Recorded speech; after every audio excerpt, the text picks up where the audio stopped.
I don't know if you guys caught that. Also, too, when he gets to the house, we forgot to mention the house has a table that's like a message table, and in the messages he's scanning through them, and Stem automatically picks up 58 entries of Old Bones, which is an old bar that he used to go to. So that was something that was, in retrospect, was a setup. But I mean, he noticed that right away. So.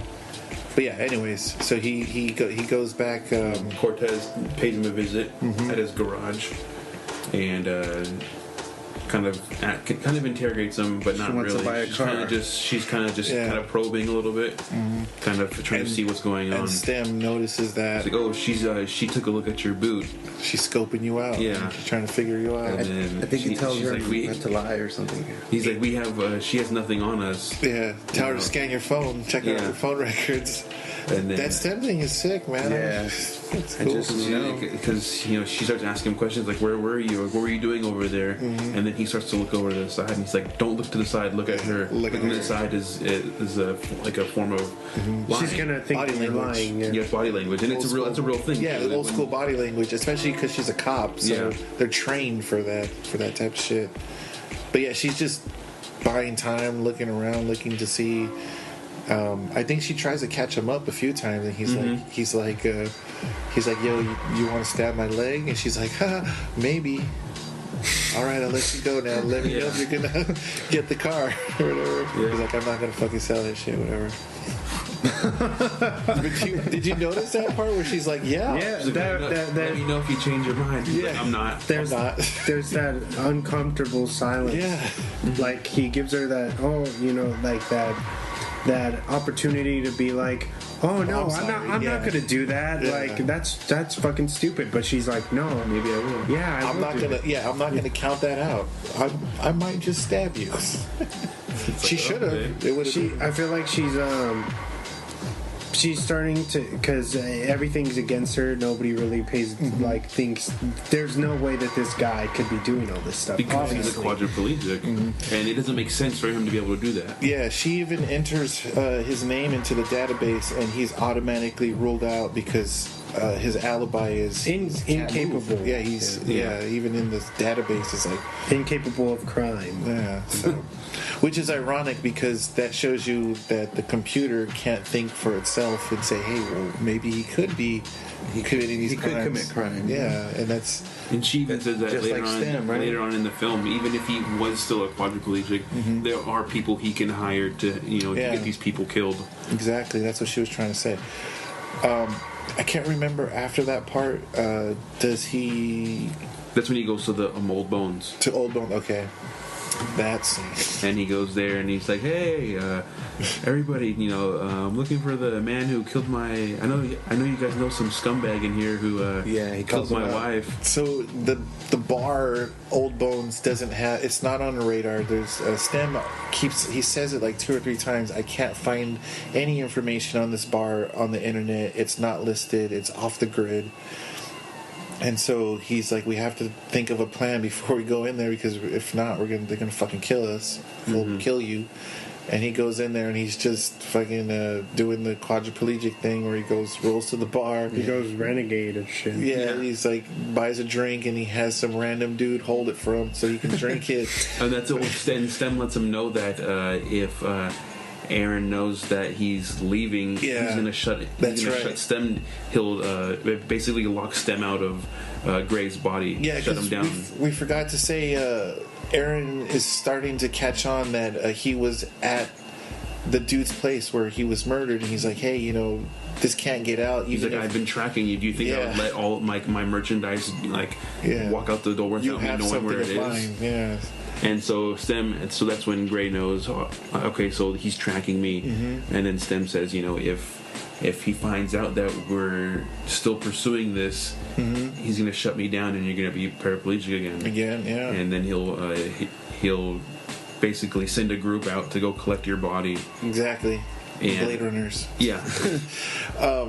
I thought it was cool. He goes into this bar, and this bar is like a fucking biker bar with a bunch of outlaws, and the bartender knows about all this crazy shit that goes on. It's almost like a safe haven for outlaws. Like, you can do whatever the fuck you want to do there. Kill people, drug deals, whatever the fuck.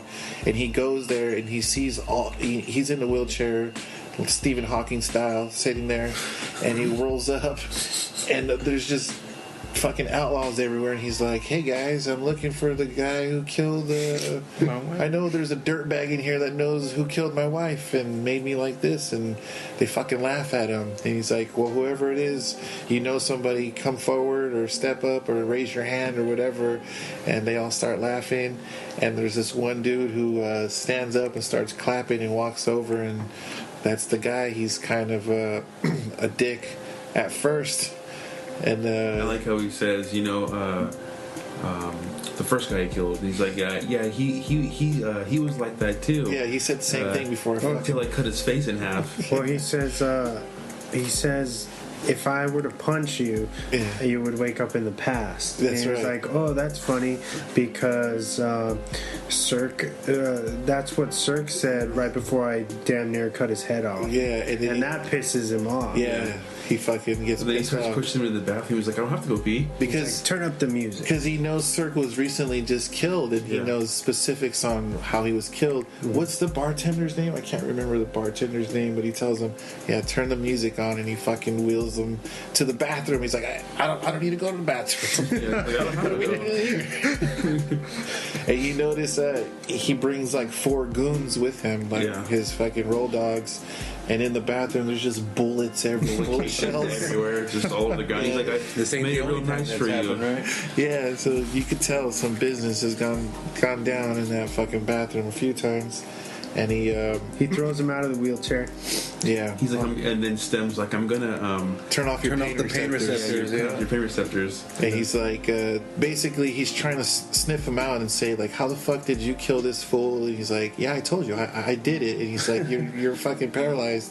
How did you do it? And he's like, you wouldn't feel it if I just stabbed you right here. He stabs him in his leg and then his chest, and then he starts poking his neck, and he's like, that's the sweet spot, the magic spot. Yeah. That part was creepy.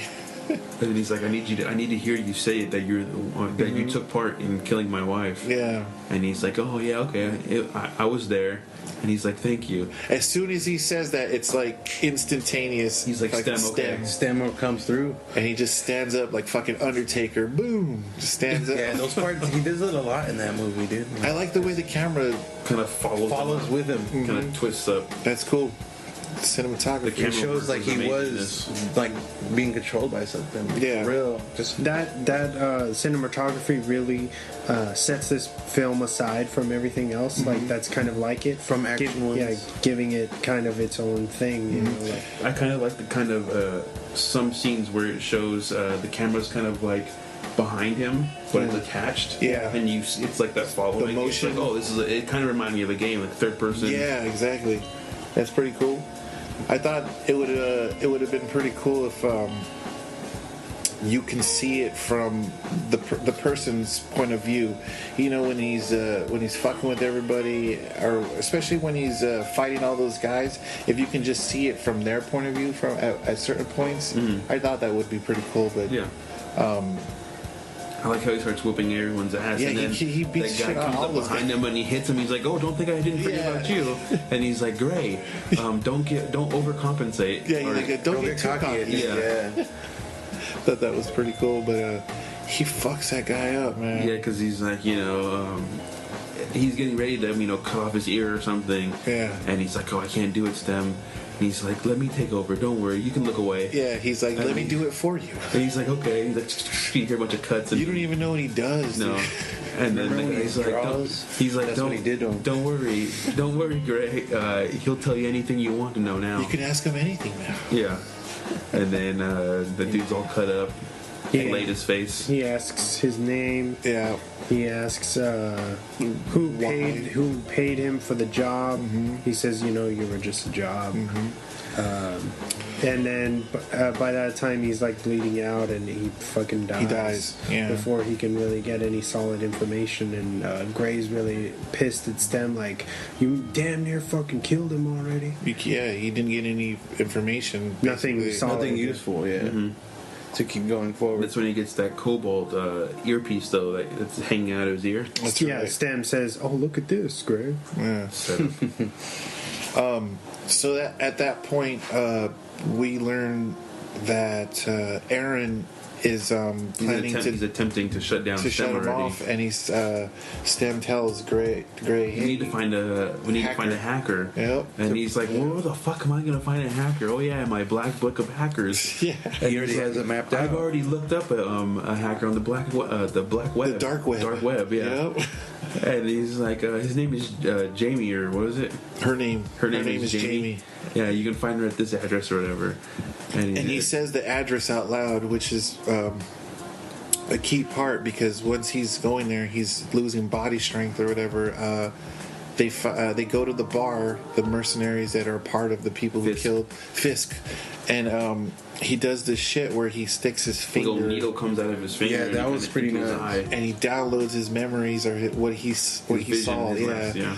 And he gets information from there because Gray says the address. Out And he's loud. like, oh, he's only 10 minutes away. Let's go fucking get that fool. Yeah. I think only soldiers are like that in that movie, right? Like they're all. Yeah, he explains. out. So He explains later on that Yeah. because they got fucked up in a war, that they were able to get all them.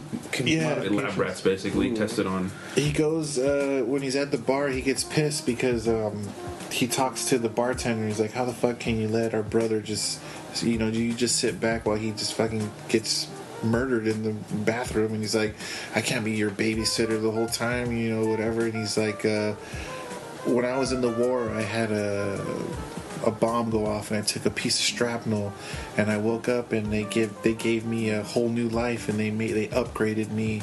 He basically sees himself as superior over the human race, and because he's basically a cyborg, half man, half robot, and he kind of proves his superiority over the fucking bartender by, the bartender pulls a gun on him, and his minion, which also has a fucking hand cannon, he's like, oh, I'll take a bullet for you. He's like, no, you don't have to do it this time. And he basically steps in front of him, and he kind of sneezes. Like fake Yeah. There was like a nanobot in his brain. Yeah, dude. nanobites fucking come out and Dude. into the fucking Yeah. Inside. So they basically go through your nasal passage into your brain, and they're little ate his brain from the yeah, inside. dude, he mushed up his brain without even doing anything. He just sneezed on the guy and he died. I was like, wow, at that scene. I was like, I was like, oh shit, fucking chemical warfare? Yeah. Biochemical warfare? And that's when we cut to Gray trying to find Jamie. Yes. And he gets to the apartments, and that's when he loses function in one of his legs. Yeah. And then he starts limping through the stairs, basically, and then to the point where he's crawling to the door. He's basically a quadriplegic again Yeah. because they. I think he still has the motion in one of his arms, and that's about it. And she opens the door, and she pulls him in, and he's like, "I need you to remove the safeguards, or remove the safeguards, or something like that." Yeah. Basically, take me offline, but still let me be able to control it, or control me. Yeah. But take off my GPS signals. Yeah. Basically. What else happens, man? I forget from there. And that's when those dudes show up. yeah, they start hunting him down. Yeah, Fisk shows up and they basically bust in there and they think that they've caught him. Oh yeah. And then Stem's like, oh, He's like, thank goodness I'm back here. Boom. Yeah, and then Because fucking gets up. she hacked into his she hacked into his brain, and then he needed to basically reboot. Because he's like, what the fuck? He's like, why can't I move? And she's like, well, your body needs to reboot. And don't assume my gender. I'm not a boy or girl. My name's not Jamie. Gotta throw it in there. He's like, hey, hacker formerly known as Jamie. And it was really ironic that in this like place, her apartment, she had random fucking VR people in kids, VR, The ultimate VR experience where they're hooked up to 8 fucking IVs and fucking just like living off of like they have the little headsets and like fake guns. Yeah. Fucking, What was that famous thing? She said the fake world's what? Like, oh yeah, she's the VR world's a lot Painless. less painful than the real one. yeah, and it was just Because basically he's like, how long have these people been